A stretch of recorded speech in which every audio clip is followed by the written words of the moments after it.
പ്രിയമുള്ള കുഞ്ഞുമക്കളെ, ഞാൻ ഹരീഷ് ആർ നമ്പൂതിരിപ്പാട്. സൈബർ ലോകത്ത് തട്ടിപ്പുകൾ പെരുകുന്ന ഇക്കാലത്ത് ഒരു കഥ കേൾക്കാം. Fake book. ഹലോ ഗജേന്ദ്രണ്ണ, ഞാൻ ഗില്ലുവാണ്. ഗജേന്ദ്രൻ ആനയുടെ ഫേസ്ബുക്ക് മെസ്സഞ്ചറിലാണ് ഗില്ലു കടുവയുടെ സന്ദേശം എത്തിയത്. ഇത് പതിവില്ലാത്തതാണ്. ഓ ഗില്ലുവോ, ഇന്നെന്താ പതിവില്ലാതെ മെസ്സഞ്ചറിലൂടെ? എനിക്ക് അത്യാവശ്യമായിട്ട് കുറച്ച് പണം വേണം. ഈ നമ്പറിൽ ഗൂഗിൾ പേ ചെയ്താൽ മതി. എന്തു പറ്റി? എന്താണ് ഇത്ര അത്യാവശ്യം? കുഞ്ഞിന് സുഖമില്ല, ഹോസ്പിറ്റലിൽ കൊണ്ടുപോകണം. വേറെ ആരെയും വിളിച്ചിട്ട് കിട്ടിയില്ല. അതാണ് ചേട്ടനെ ബുദ്ധിമുട്ടിച്ചത്. ഗജേന്ദ്രന് ആദ്യം ഒട്ടും സംശയം തോന്നിയില്ല.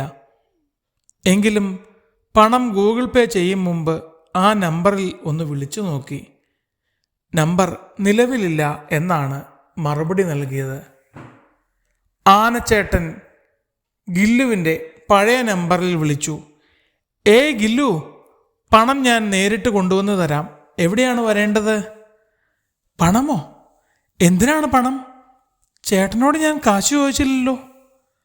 അപ്പോഴാണ് തന്നെ ആദ്യം വിളിച്ചത് തട്ടിപ്പുകാരനാണെന്ന് ഗജേന്ദ്രന് മനസ്സിലായത്. ആനച്ചാർ ഉടൻ ആദ്യം തനിക്ക് സന്ദേശമയച്ച നമ്പർ സഹിതം വന സൈബർ സേനയ്ക്ക് പരാതി നൽകി. സൈബർ സംഘം പരിശോധിച്ചപ്പോൾ അത് ആഫ്രിക്കൻ കാട്ടിലുള്ള ഏതോ കടുവയുടേതാണ്. ഗജേന്ദ്രൻ തനിക്ക് പരിചയമുള്ള സകലരോടും ഈ വിവരം പറഞ്ഞു. അയ്യോ ചേട്ടാ, അപ്പോൾ ഇന്നലെ ചേട്ടനാണെന്ന് പറഞ്ഞ് ഫേസ്ബുക്ക് മെസ്സഞ്ചറിൽ എന്നെ വിളിച്ചതാരാണ്?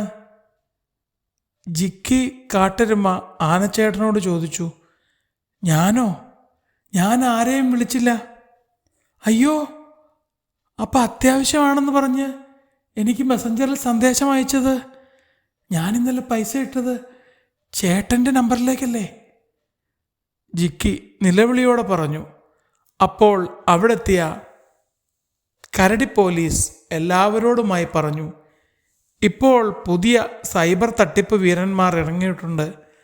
നവമാധ്യമങ്ങളിൽ സജീവമായ പലരുടെയും അക്കൗണ്ട് വ്യാജമായി ഉണ്ടാക്കി അവരുടെ ബന്ധുക്കളിൽ നിന്നും പരിചയക്കാരിൽ നിന്നും പണം വാങ്ങുന്ന വലിയ സംഘം തന്നെയുണ്ട്.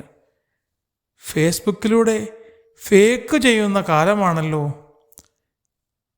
ഫേസ്ബുക്കിലൂടെ ഫേക്കു ചെയ്യും കാലമാണെന്നു തിരിച്ചറിയൂ. ചാറ്റിലൂടെ ചീറ്റു ചെയ്യും, കാശും തട്ടിക്കും. ഫേക്കു നമ്പർ സൂക്ഷിച്ചില്ലേൽ പണിപാളും കേട്ടോ. ചതിയന്മാരുടെ വലയിൽപ്പെട്ടാലാകെ വലഞ്ഞിടും. കരടി പോലീസ് പറഞ്ഞത് കേട്ട് ജിക്കി അമർഷത്തോടെ ചോദിച്ചു, അവരെ പിടിക്കാനല്ലേ പോലീസ് ഉള്ളത്? പിന്നെന്താ? അതൊട്ടും എളുപ്പമല്ല. ഏതോ കാട്ടിൽ ഏതെങ്കിലും മലമൂട്ടിൽ അപരിചിതമായ നമ്പർ ഉപയോഗിച്ച് നിർമ്മിക്കുന്ന വ്യാജ അക്കൗണ്ട് വഴിയാണ് ഇത്തരക്കാർ പണം തട്ടുന്നത്. നമ്മൾ അന്വേഷിച്ച് ചെല്ലും മുമ്പ് അവരവിടം വിട്ടിരിക്കും. പിന്നെന്താണ് ഇതിനൊരു പരിഹാരം? സോഷ്യൽ മീഡിയ കൈകാര്യം ചെയ്യുമ്പോൾ വളരെ ശ്രദ്ധിക്കണം. വാട്സാപ്പും ഫേസ്ബുക്കും മെസ്സഞ്ചറുമെല്ലാം ഉപയോഗിച്ച് തട്ടിപ്പുകാർ പണമുണ്ടാക്കുന്നു. നമുക്ക് വളരെ വേണ്ടപ്പെട്ടവരുടെ അക്കൗണ്ടിൽ നിന്ന് പണം ചോദിച്ച് അപേക്ഷ വരുമ്പോൾ ഒന്നും ആർക്കാതെ പണം കൊടുത്താൽ ചിലപ്പോൾ കെണിയാവും. സൈബർ വിദഗ്ധയായ സൈബുക്കൊക്കെ പറഞ്ഞു. ഓഹോ, ഇനി ആര് ചോദിച്ചാലും ഞാൻ പൈസ കൊടുക്കുന്ന പ്രശ്നമില്ല. ഗണ്ടൻ കാട്ടുപോത്ത് ആവേശത്തോടെ പറഞ്ഞു. സ്വന്തം വീട്ടിലുള്ളവർ ചോദിച്ചാൽ പോലും കൊടുക്കാത്ത നിങ്ങളല്ലേ സോഷ്യൽ മീഡിയ വഴി പണം കൊടുക്കുന്നത്? നല്ല കഥയായി. ഗിഞ്ചി കാട്ടരുമ ഗണ്ടനെ നോക്കി പറഞ്ഞു.